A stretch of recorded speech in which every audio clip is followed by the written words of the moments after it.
Assalamualaikum warahmatullahi wabarakatuh. Sallallahu alaihi Muhammad. Masjid Sunan Ampel adalah salah satu masjid tertua di Indonesia dan memiliki peran penting dalam sejarah penyebaran agama Islam di Nusantara. Masjid ini terletak di kota Surabaya dan memiliki beragam aspek menarik yang memperkaya sejarah dalam budaya Indonesia.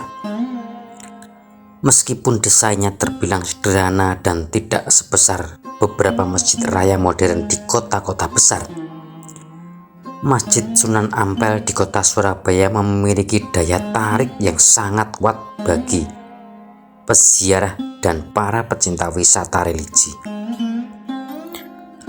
Keunikan dan daya magisnya tidak hanya datang dari ukuran fisiknya, tetapi juga dari sejarah dan aura yang menyelimutinya. Masjid ini memiliki ketenangan dan atmosfer yang mendukung untuk berzikir, beribadah, dan merenung. Dalam keheningan Masjid Sunan Ampel, banyak yang merasa lebih dekat dengan Tuhan dan menemukan ketenangan batin. Tidak hanya peziarah dari dalam negeri, namun juga dari berbagai belahan dunia yang berdatangan. Ini mencerminkan daya tarik global yang dimiliki oleh masjid ini. Wisatawan dari berbagai negara termasuk Cina, Perancis, Belanda, Malaysia, bahkan Italia, Saudi Arabia, Jepang, Jerman, Filipina, Brunei Darussalam, Yunani, Selandia Baru, dan Korea Selatan datang untuk menghormati dan merasakan aura spiritualnya.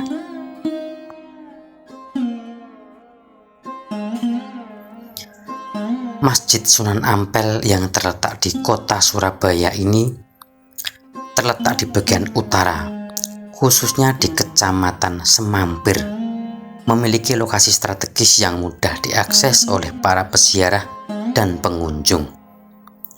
Lokasi tepatnya berada di Jalan Masjid Ampel nomor 53, Kelurahan Ampel, sebuah daerah yang dikenal dengan julukan daerah santri karena banyaknya pesantren dan kegiatan pendidikan agama di sekitarnya, termasuk sekolah diniyah dan berbagai majelis taklim.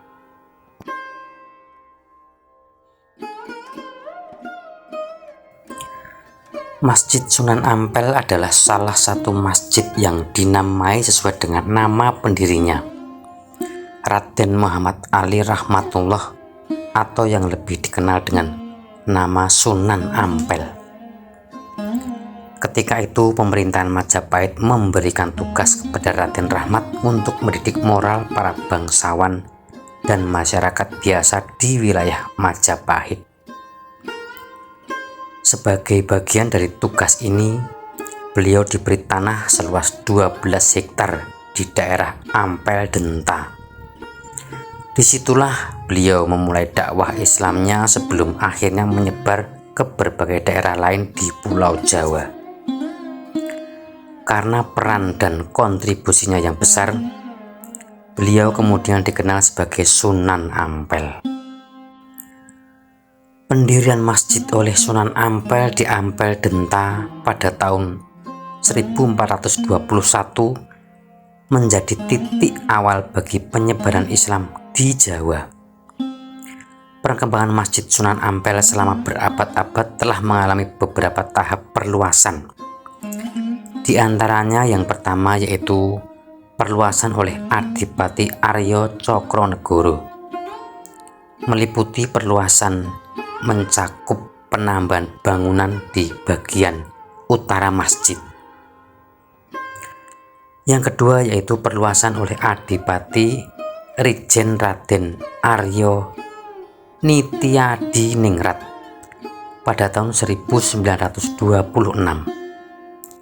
Pada tahun 1926, ukuran masjid diperluas menjadi 22,70 kali 55 meter menciptakan ruang yang lebih besar bagi jamaah untuk beribadah dan meresapi nilai-nilai agama. Yang ketiga yaitu perluasan oleh Kiai Haji Manaf Murtado pada tahun 1954. Masjid Sunan Ampel mengalami perluasan yang signifikan pada tahun ini.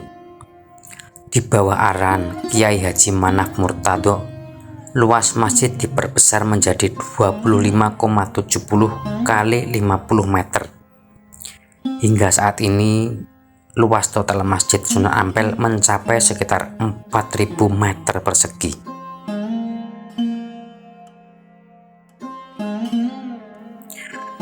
Arsitektur Masjid Sunan Ampel adalah sebuah karya seni yang penuh makna dan filosofi yang mendalam. Ini adalah contoh yang indah tentang bagaimana Islam dapat melebur dengan budaya Jawa Hindu. Gaya arsitektur Masjid Sunan Ampel ini kita awali dengan gapura. Terdapat 5 gapura di Masjid Sunan Ampel. 5 gapura tersebut adalah simbol dari 5 rukun Islam yang merupakan prinsip-prinsip penting dalam ajaran agama Islam. Yang pertama, gapura munggah atau naik. Gapura ini terletak di sebelah selatan dan melambangkan rukun Islam yang kelima, yaitu ibadah haji. Melalui gapura ini, umat muslim diingatkan bahwa ibadah haji adalah salah satu kewajiban bagi umat Islam yang mampu secara finansial dan fisik untuk melaksanakannya. Yang kedua, gapura poso atau puasa. Gapura ini terletak di sebelah selatan, mengingatkan jamaah tentang pentingnya berpuasa. Puasa adalah rukun Islam yang kedua yang mengajarkan ketaatan, pengendalian diri, dan empati terhadap mereka yang kurang beruntung. Yang ketiga yaitu gapura ngamal atau beramal. Gapura di sebelah timur adalah pengingat akan pentingnya beramal dan memberikan kepada sesama manusia. Rukun Islam ketiga, zakat, adalah bagian dari amal ini. Zakat adalah wajib bagi umat Islam untuk membantu mereka yang membutuhkan. Yang keempat yaitu gapura madhep atau menghadap. Gapura ini terletak di sebelah barat dan mengingatkan jamaah untuk selalu menghadap kiblat saat melaksanakan sholat. Kiblat adalah arah yang dituju oleh umat Islam saat beribadah, yaitu Ka'bah di Mekah. Kemudian yang kelima yaitu gapura paneksan atau kesaksian. Gapura ini yang berarti kesaksian mengingatkan jamaah agar keimanan mereka terhadap prinsip dasar dalam Islam, yaitu tidak ada Tuhan selain Allah dan Muhammad adalah utusan Allah. Ini adalah rukun Islam pertama dan prinsip utama dalam keyakinan Muslim. Kemudian kita masuk ke dalam masjid untuk membahas gaya arsitektur menara masjid. Menara Masjid Sunan Ampel adalah salah satu fitur unik yang menambah pesona dan ciri khas masjid ini. Salah satu hal yang membuat menara ini begitu istimewa adalah menara ini berada di dalam masjid. Ini menciptakan pengalaman yang berbeda bagi jamaah yang memanjatnya, karena mereka melewati bagian dalam masjid sebelum mencapai puncak. Selain itu, menara ini juga memiliki ciri khas, yaitu menembus atap masjid. Ini dapat diartikan sebagai jalan untuk mencapai Sang Khalik, menghubungkan bumi dengan langit. Menara ini memiliki ketinggian yang mengesankan, mencapai tinggi hingga 50 meter. Ketinggian ini mungkin menggambarkan aspirasi untuk mendekatkan diri kepada Allah dan mencapai spiritualitas yang lebih tinggi. Dari menara ini kita naik ke bagian atas untuk membahas gaya arsitektur atap Masjid Sunan Ampel. Adaptasi arsitektur Majapahit pada atap Masjid Sunan Ampel mewarnai desain bangunan ini.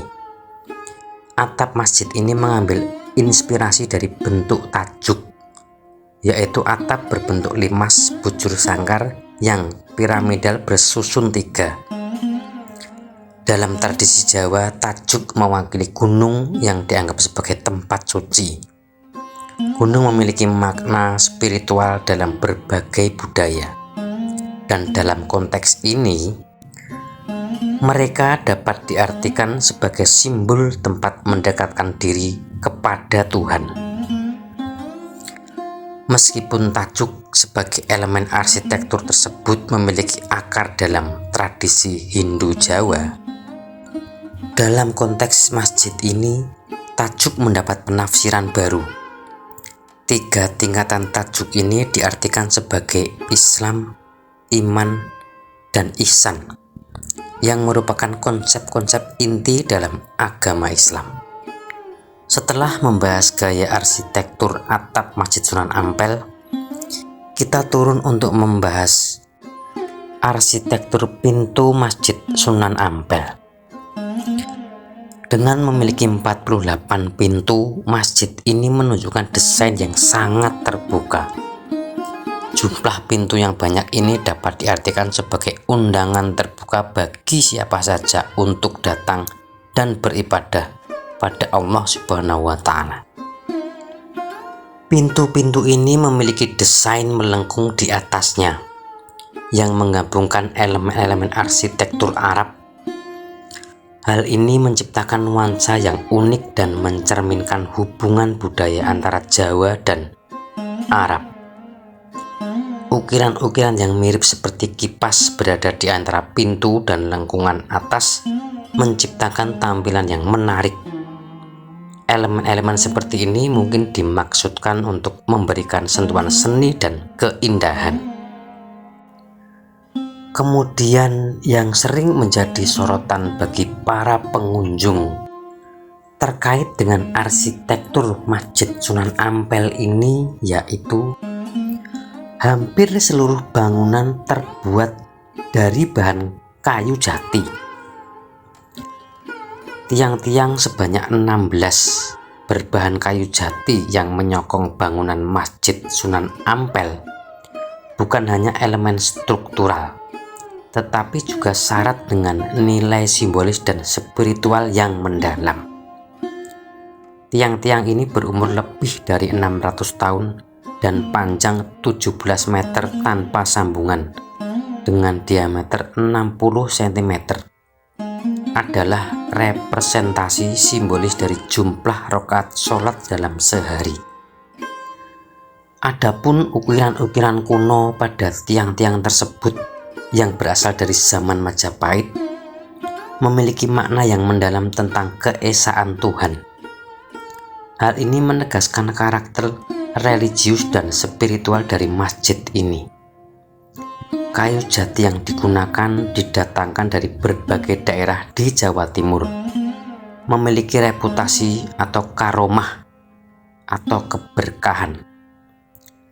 Keberadaan kayu-kayu ini di dalam masjid dipercaya memberikan perlindungan dan ketahanan terhadap berbagai ujian, bahkan pada waktu terjadinya perang besar di Surabaya. Kompleks makam Sunan Ampel yang wafat pada tahun 1481 Masehi terletak di belakang masjid adalah tujuan utama para peziarah. Tempat ini memegang penting dalam sejarah Islam di Jawa, dan pengunjung datang untuk mengenang dan menghormati jasa Sunan Ampel.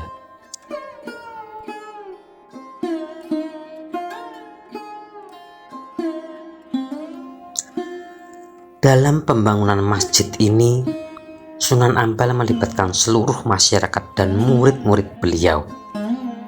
Di antara sekian banyak murid beliau, ada 2 orang murid Sunan Ampel yang memiliki karomah dan keistimewaan luar biasa. dia adalah Mbah Soleh dan Mbah Son Haji atau Mbah Bolong. Menurut kisahnya, Mbah Soleh adalah tukang sapu Masjid Ampel yang hidup di masa Sunan Ampel. Setiap hari masjid terasa bersih dan nyaman berkat Mbah Soleh. Suatu hari Mbah Soleh wafat dan dimakamkan di depan masjid. Dengan wafatnya Mbah Soleh ini, lantai masjid menjadi sangat kotor. Ini dikarenakan tidak ada santri satupun yang sanggup membersihkan masjid sebersih Mbah Soleh membersihkan masjid. Melihat hal ini terucaplah kata-kata Sunan Ampel. Seandainya ada Mbah Soleh, tentu masjid ini akan bersih. Tiba-tiba di tempat pengimaman masjid sudah ada Mbah Soleh yang sedang menyapu lantai. Semua orang heran melihat hal ini. Beberapa bulan kemudian Mbah Soleh wafat lagi dan dimakamkan lagi di sebelah makam beliau yang pertama. Kemudian masjid menjadi kotor lagi. Terucaplah lagi kata-kata Sunan Ampel seperti dulu. Dan hiduplah lagi Mbah Soleh untuk kedua kalinya. Hal ini terulang ya 8 kali, sehingga kuburan Mbah Soleh ada 8.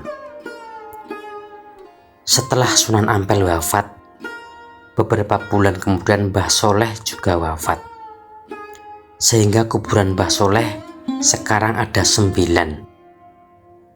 Kuburan yang terakhir berada di sebelah paling timur. Kemudian murid yang kedua dari Sunan Ampel yaitu Mbah Son Haji atau Mbah Bolong. Dikisahkan pada saat pembangunan Masjid Sunan Ampel, Mbah Son Haji mendapat tugas untuk mengatur tata letak pengimaman masjid. Mbah Son Haji bekerja dengan sungguh-sungguh agar arah pengimaman menghadap tepat ke arah kiblat atau Mekah.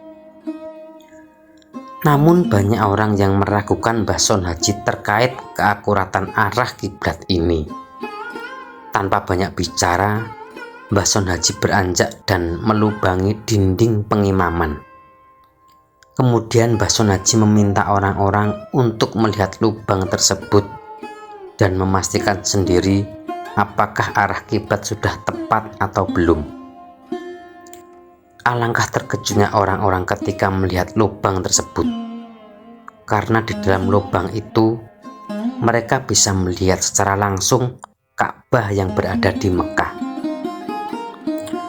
Sejak saat itu, semua orang menghormati Mbah Son Haji dan memberinya nama Mbah Bolong. Semoga dengan mengetahui sejarah dan bagian-bagian Masjid Ampel ini bisa menambah pengetahuan kita tentang sejarah masuknya agama Islam di Indonesia dan tempat-tempat bersejarah yang berhubungan dengan agama Islam.